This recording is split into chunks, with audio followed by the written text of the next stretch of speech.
నాటకీయ పరిణామాల మధ్య కేంద్ర దర్యాప్తు సంస్థ సిబిఐ డైరెక్టర్ పదవి నుంచి ఆలోక్ వర్మను ప్రధాని నేతృత్వంలోని అత్యున్నత కమిటీ తొలగించింది.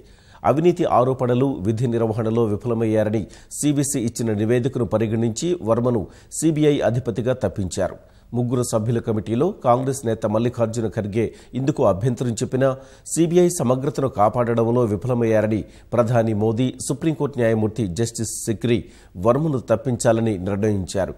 సిబిఐ డైరెక్టర్ను ప్రభుత్వం తొలగించడం ఆ సంస్థ చరిత్రలో ఇదే ప్రథమం కాగా సిబిఐ తాత్కాలిక డైరెక్టర్ బాధ్యతల్ని మళ్లీ నాగేశ్వరరావుకే అప్పగించారు.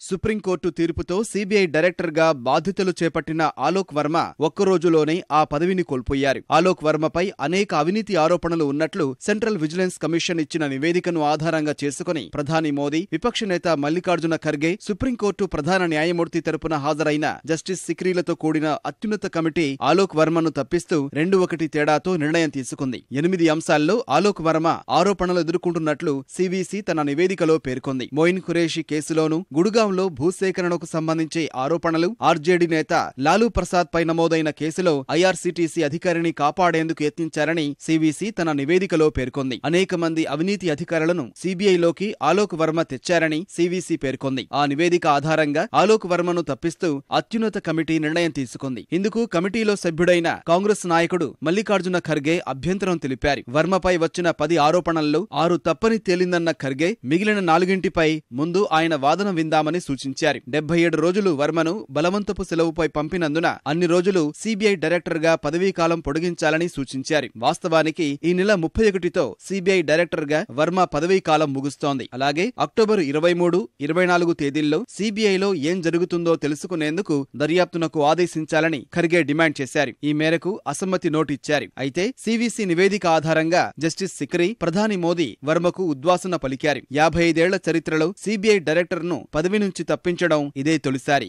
ఆలోక్ వర్మను కేంద్ర అగ్నిమాపక, సివిల్ డిఫెన్స్, హోంగార్డ్స్ డీజీగా బదిలీ చేశారు. తెలుగువారైన ఎం నాగేశ్వరరావుకు తాత్కాలిక డైరెక్టర్ గా మళ్లీ బాధ్యతలు అప్పగించారు. అంతకుముందు సీబీఐలో నాటకీయ పరిణామాలు చోటు చేసుకున్నాయి. తన గైర్హాజరీలో చేపట్టిన అధికారుల బదిలీలను రద్దు చేసిన ఆలోక్ గురువారం సీబీఐలోని 5 ఉన్నతాధికారులను బదిలీ చేశారు. సీబీఐ ప్రత్యేక డైరెక్టర్ రాకేష్ ఆస్థానా అవినీతి ఆరోపణలపై గతంలో విచారణ జరిపిన బృందాన్ని యథావిధిగా కొనసాగించిన ఆలోక్ సీబీఐ జాయింట్ డైరెక్టర్లు అజయ్ భట్నాగర్, మురుగేషన్ సహా సీబీఐ డీఐజీలు ఎంకే సిన్హా, తరుణ్ గౌబా, ఏడీ ఏకే శర్మలను వివిధ విభాగాలకు బదిలీ చేశారు. ఆస్థానా కేసు దర్యాప్తు చేస్తున్న అవినీతి నిరోధక విభాగం 3 సంయుక్త కార్యదర్శిగా వి మురుగేషన్ కొనసాగించిన ఆలోక్ ఆస్థానా కేసు దర్యాప్తును సీబీఐ ఎస్పీ మోహిత్ గుప్తాకు అప్పగించారు. కేసు పర్యవేక్షణను డీఐజీ తరుణ్ తోబాకు అప్పగిస్తూ నిర్ణయం తీసుకున్నారు. గతంలో రాకేష్ ఆస్థానా కేసు విచారణ చేపట్టిన డీఐజీ సిన్హా తాజాగా ఆ బాధ్యతల నుంచి తప్పుకుంటానని సీబీఐకి విన్నవించారు. ఫలితంగా ఆయన్ను బ్యాంకులు, స్టాక్ మార్కెట్ల మోసాలను విచారించే విభాగం బీఎస్ఎఫ్సీతో పాటు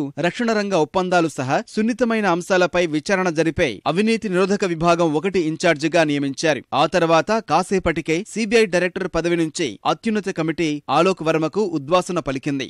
ఆలోక్ వర్మను సీబీఐ డైరెక్టర్ పదవి నుంచి తప్పించిన తర్వాత ఢిల్లీ పోలీసులు ముందస్తు చర్యలు తీసుకున్నారు. ఎలాంటి అవాంఛనీయ ఘటనలు జరగకుండా సీబీఐ కేంద్ర కార్యాలయాన్ని తమ ఆధీనంలోకి తీసుకున్నారు. సీబీఐ కేంద్ర కార్యాలయం పరిసరాల్లో భద్రత కట్టుదిట్టం చేశారు.